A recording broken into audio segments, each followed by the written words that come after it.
महालक्ष्मी व्रत कथा। भारतवर्ष के सौराष्ट्र देश में द्वापर युग की यह कहानी हुई है। सौराष्ट्र में उस समय भद्रश्रवा नाम के राजा थे। वे बड़े पराक्रमी राजा थे। उनकी रानी का नाम सुरत चंद्रिका था। रानी दिखने में सुंदर और सुलक्षणा थी तथा पतिव्रता थी। उन दोनों को 7 पुत्र तथा उसके बाद एक कन्या का वरदान मिला था। कन्या का नाम श्यामबाला था। एक बार महालक्ष्मी जी के मन में आया कि जाकर उस राजा के राजप्रसाद में रहे। इससे राजा को दुगनी धन दौलत की प्राप्ति होगी और वह इस धन दौलत से अपनी प्रजा को और सुख दे पाएगा। गरीब के घर अगर रहे और उसे धन दौलत प्राप्त हो तो वह स्वार्थी की तरह केवल अपने ऊपर ही खर्च करेगा। यह सोचकर श्री महालक्ष्मी जी ने बूढ़ी ब्राह्मण स्त्री का रूप धारण किया। हाथ में लाठी लिए लाठी के सहारे रानी के द्वार तक पहुंची। यद्यपि उन्होंने बूढ़ी औरत का रूप धारण किया था, पर उनके चेहरे पर देवी का तेज था। उन्हें देखते ही एक दासी सामने आई। उसने इनका नाम, धाम, काम, धर्म पूछ डाला। वृद्ध ब्राह्मण का रूप धारित माता लक्ष्मी ने कहा, बालिके, मेरा नाम कमला है, मेरे पति का नाम भुवनेश है। हम द्वारिका में रहते हैं। तुम्हारी रानी पिछले जन्म में एक वैश्य की पत्नी थी। वह वैश्य गरीब था। दारिद्र्य के कारण हर रोज घर में झगड़े होते थे तथा उसका पति रोज उसे मारता था। इन बातों से तंग आकर वह घर छोड़कर चली गई तथा वन जंगल में खाली पेट भटकने लगी। उसकी इस दुर्दशा पर मुझे दया आई। तब मैंने उसे सुख संपत्ति देने वाली श्री महालक्ष्मी की कथा सुनाई। मेरे कहने पर उसने श्री महालक्ष्मी का व्रत किया। श्री महालक्ष्मी प्रसन्न हुई, उसकी गरीबी दूर हुई। उसका घर संसार दौलत, संतति, संपत्ति से भर गया। बाद में पति पत्नी दोनों परलोक सिधारे। लक्ष्मी व्रत करने के कारण वे लक्ष्मी लोक में रहे। उन्होंने जितने साल महालक्ष्मी का व्रत किया उतने हजारों साल उन्हें सुखभोग मिला।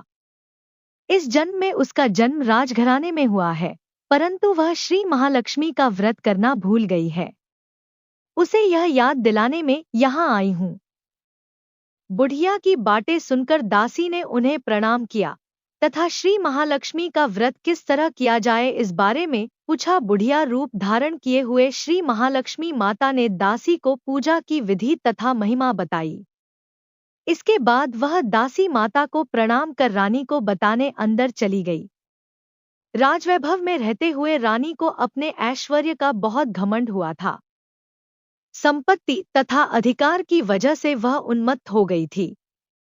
दासी द्वारा बताई गई बुढ़िया की बातें सुनकर वह आग बबूला होकर राजद्वार पर आकर बुढ़िया रूपी श्री महालक्ष्मी पर बरस पड़ी। उसे यह मालूम नहीं था कि श्री महालक्ष्मी माता बुढ़िया का रूप धारण किए द्वार तक आई हैं। परंतु रानी का इस कदर रूख बर्ताव तथा अपना अनादर देखकर माता ने वहां ठहरना ठीक न समझा। वे वहां से चल पड़ी। राह में उन्हें राजकुमारी श्यामबाला मिली। उन्होंने श्यामबाला को सारी बात बताई। श्यामबाला ने अपनी ओर से श्री महालक्ष्मी माता से क्षमा मांगी। माता को उस पर दया आई। उन्होंने श्यामबाला को श्री महालक्ष्मी व्रत के बारे में बताया। उस दिन अघन मार्गशीर्ष माह का पहला गुरुवार था। श्यामबाला ने परम श्रद्धा से श्री महालक्ष्मी का व्रत रखा।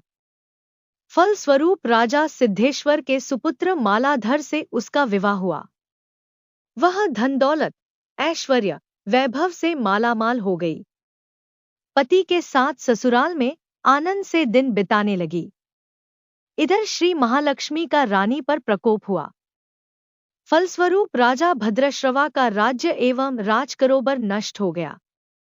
यहाँ तक कि खाने के लाले पड़ गए। ऐसी हालात में एक दिन रानी ने राजा से निवेदन किया, हमारा दामाद इतना बड़ा राजा है, धनवान है, ऐश्वर्यशाली है, क्यों न उसके पास जाए, अपना हाल उसे बताए, वह जरूर हमारी मदद करेगा। इस बात पर राजा भद्रश्रवा दामाद के पास रवाना हुए। राज्य में पहुंचकर एक तालाब के किनारे थोड़ी देर विश्राम लेने के लिए ठहरे। तालाब से पानी लेने आते जाते दसियों ने उन्हें देखा। उन्होंने विनम्रता से उनकी पूछताछ की। जब उन्हें यह मालूम हुआ कि वे रानी श्यामबाला के पिता हैं, तो दौड़ते हुए जाकर उन्होंने रानी को सारी बात बताई। रानी ने दासी के हाथ राज परिधान भेजकर बड़े ठाट से उनका स्वागत तथा आदर सत्कार किया, खान पान करवाया। जब वे लौटने लगे तो सोने की मोहरों से भरा घड़ा दिया। राजा भद्रश्रवा जब वापस लौटे तो उन्हें देखकर रानी सूरत चंद्रिका खुश हुई। उन्होंने सोने की मोहरों से भरे घड़े का मुंह खोल, पर हाय भगवान, घड़े में धन के बदले कोयले मिले। या सब श्री महालक्ष्मी के प्रकोप से हुआ इस प्रकार दुर्दशा में, और कई दिन बीत गए। इस बार रानी स्वयं अपनी कन्या के पास गई। वह दिन अघन माह का अंतिम गुरुवार था। श्यामबाल ने श्री महालक्ष्मी का व्रत किया, पूजा की, अपनी माता से भी व्रत करवाया। इसके बाद रानी अपने घर आई। श्री महालक्ष्मी का व्रत रखने पर उसे फिर से अपना राजपाट, धन दौलत, ऐश्वर्य प्राप्त हुआ। वह फिर से सुख, शांति, आनंदमय जीवन बिताने लगी। कुछ दिनों बाद राजकन्या श्यामबाला अपने पिता के घर आई। उसे अपने घर देखकर सूरत चंद्रिका को पुरानी बातें याद आई। यही कि श्यामबाला ने अपने पिता को घड़ा भर कोयला दिया था और उसे तो कुछ भी नहीं दिया था। इसी कारण श्यामबाला को पिता के घर आने पर उसका कोई आदर आतिथ्य नहीं हुआ, बल्कि अनादर हुआ। पर उसने इस बात का बुरा नहीं माना। अपने घर लौटते समय उसने पिता के घर से थोड़ा नमक ले लिया। आपने घर लौटने पर उसके पति ने पूछ, अपने मायके से क्या लाई हो? इस पर उसने जवाब दिया, वहां का सार लाई हूं। पति ने पूछा, इसका मतलब क्या हुआ? श्यामबाला ने कहा, थोड़ा धीरज रखे, सब मालूम हो जाएगा। उस दिन श्यामबाला ने सारा भोजन नमक डाले बिना बनाया और परोसा।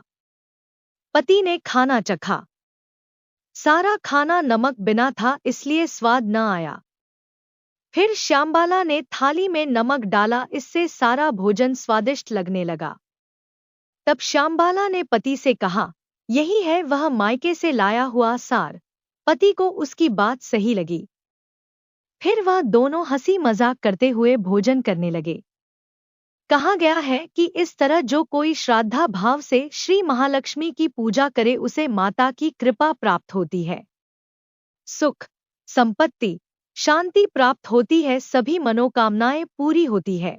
परंतु यह सब प्राप्त होने पर माता की पूजा को भूलना नहीं चाहिए।